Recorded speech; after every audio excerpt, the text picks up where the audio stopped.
What's up guys? JM here, welcome sa iyong fitness journey. Picking up the camera dahil mag-vlog tayo in times of sickness. As you can hear naman sa aking voice, tayo may sakit. Ubo pa. So tagal na yung trangkaso a bit, tapos ubo sipon. Tapos yung, alam niyo yung sobrang sakit ng lalamunan niyo yung first day, hindi ka makalulun. Yun, ganun yung feeling natin. And lahat naman tayo, I think, sa mga nanonood ngayon, ganun yung feeling nyo. So, if you're into your own fitness journey, ito lang yung advice ko para hindi ka masyadong off dun sa iyong pagkain. So, sa training muna tayo. Sa training, usually, hindi na ako nag-training. More on, pinaprioritize ko yung sleep ko. And I think, cost kasi ng ito, yung usual na pagkakasakit ko. Personally, kapag hindi ka nagiging kompleto yung tulog ko, pag usually mga lower than 7 hours, or in times na hindi ako nakakatulog. So, which is very rare. And I remember kasi last week nag-hike kami. So, 2 o'clock yung call time, 2 a.m. sa Cubao. So, punta na doon ng 2 a.m. So, ang usual mga tulog ko, 2 a.m. or mga 12 a.m. So, hindi na ako nakakatulog noong time na yun. Tapos kala ko naka-get away ako. So, I go on dun sa usual routine ko after. Tapos nakapag-gym pa ako. Pero yun, after 3 days, kala ko naka-get away na ako. Yun. Sumakit yung lalamunan ko bigla. Tapos kala ko sobrang, hindi lang siya malala. Parang okay din siya after kinabukasan. Yun pala siya ng palala. After that, sumakit yung lalamunan ko. 2 days, 3 days yun, panalasan na parang patrangkaso. Personally, ganun yung nangyari sa akin pagka less yung tulog. Sa meals kasi, usual ngayon na coaching other people. Siyempre ako dapat yung pinaka-accountable. Malinis yung kain natin. So, mga 95% malinis. Tapos wala akong masyado sugar. So, I don't know with you guys, let me know in the comments kung usually yung mga consistent sa gym and sa clean meals, ano yung cost ng pagkakasakit nyo, usually. So, personally sa akin, pagka hindi on point yung tulog, ever since naman kasi, yun, ma-effort tayo sa pagtulog. So, speaking of, may mga nagkakasakit na nawala ng gana kumain, tapos hindi sila tabain. So, maganda rin na makapagpasok pa rin tayo ng calories.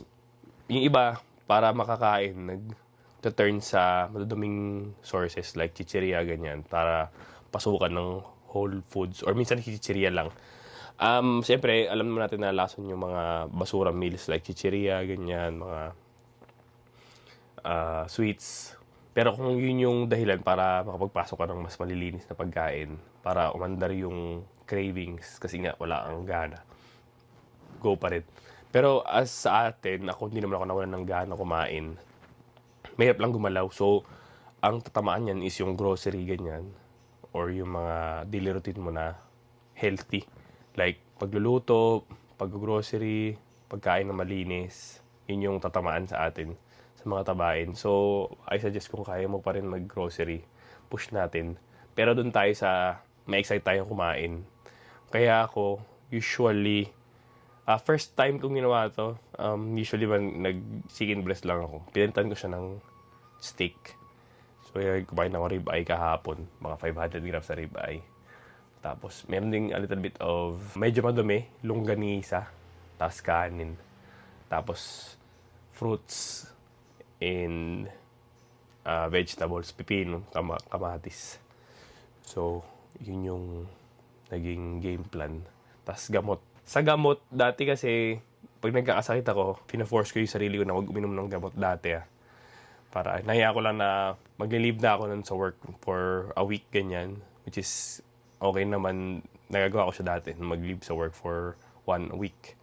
Pero ngayon, kahit nasa full-time na ako sa clients, sa fitness coaching, ganyan, sa transformation, I've learned na kapag naggamot ka, nakakat yung recovery, na dapat 1 week, nakakat siya sa half. So, tapos same naman yung effect, tapos yung less yung suffering. So that's what gamot does talaga. So I suggest inom talaga kayong gamot, tapos vitamin C, Ganyan. So, yun lang naman yung personal experience ko. So, nagkakat yung suffering tsaka yung time na may sakit kapag nagka-take ng gamot consistently all throughout kapag nagkakasakit. So, the earlier the better. Huwag natin labanan ng sarili lang natin with meals. Pasukan natin ng gamot. Usually, kapad ko yung Bioflow eh. Pero, I don't know with you. Bioflow, Enervon, tas Centrum. Gawin mo yung hindi natin ginagawa. So, or na-miss natin or nagkamali tayong gawin. Yun yung pagtulog ng maayos or mahahaba. Tapos, ayun, after nun, makarecover ka. Back to your routine. Tapos, ease into it sa training pala. Huwag mong bibiglain yung kung ano yung week mo nung, kunyari, 2 weeks ka nagkasakit. Huwag mo ibabalik yung weight mo nung 2 weeks. Ease into it. Parang alat 1 week of easing. Huwag mo nang biglain yung chest mo, back, legs. Huwag ka mag-start dun sa working weight mo agad. Nung 2 weeks ago na fresh ka at wala kang sakit. So, do half the volume or do half of the weights. Tapos, next week ka doon.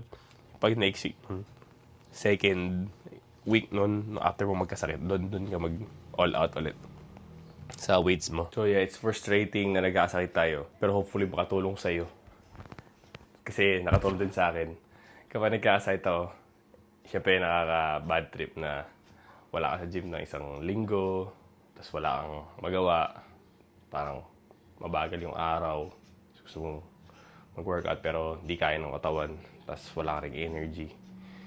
Ang inisip ko na lang, nagkakaroon ako ng bagong set of lungs, set of kidneys, set of bones, set of organs for stronger version of me. Kasi di ba nagpapalit tayo na cellular level. So don't quote me sa science na yun. Ayun lang ini-imagine ko na time for my body to stop, for pause, para mag-switch into a version na mas malakas.